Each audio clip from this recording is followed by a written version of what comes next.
Well, for more, let's speak to Oliver McTernan. He's the director of Forward Thinking, a group which liaises between the opposing factions in Gaza. Thank you very much, Mr. McTernan, for coming in. I mean, was I overstating it before when I said that things really look so bleak? No, I don't think you were. I think what we're witnessing now is the failure of American Middle East policy. And I think the consequences are very, very serious indeed, because we're at a tipping point. And my fear is that unless some restraint is exercised immediately, that tipping point will lead us into an unstoppable spiral of violence that will just spread beyond the borders of Gaza, throughout the Middle East, and even may have consequences on our own streets. Is anyone in the Middle East taking any notice of the Bush White House anymore?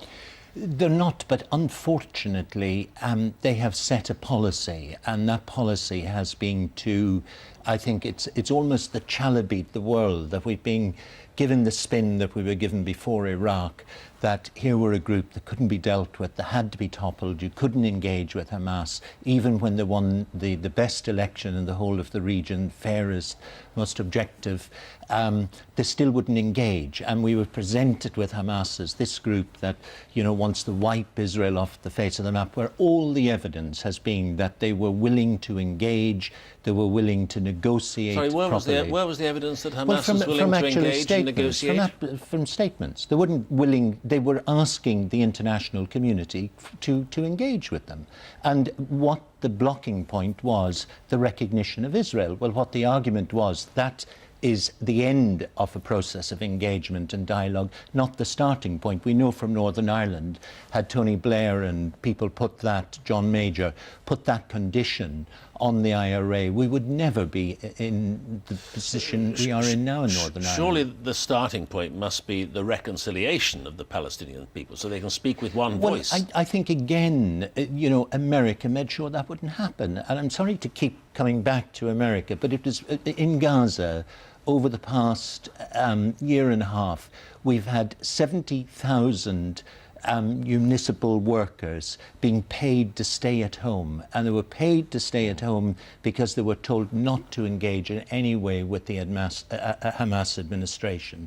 Now, we sowed seeds, if you like, for future problems in the policies, the misguided policies that we've pursued in the past year. But the world is stuffed with peacemakers at the moment, isn't it? Everyone's got ideas for peace, and there's nothing happening. Well, there's nothing happening because we're trying to paper over the cracks. We're trying to engage people who have no real constituency and ignore the people with constituency. Now, I work a lot with the Israeli Knesset, with people in the various parties in the Knesset, not the peace people, but really the hawkish element, and all of them recognise the need to engage with Hamas. Sadly, a combination of international politics, I'd say, false analysis or misguided or lazy analysis has combined with internal politics in Israel to prevent what should happen, a proper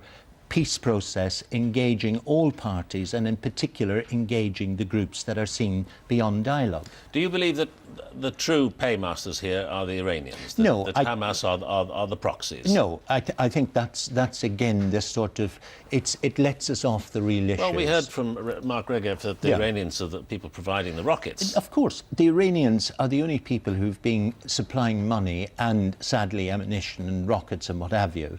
But it doesn't mean that they are the calling the tune. The IRA received from Gaddafi during the Northern Ireland conflict plenty of weapons and money, but they did not determine the policy in Northern Ireland. I think it is a natural thing. A resistance movement goes to whoever resists them, or who will assist them.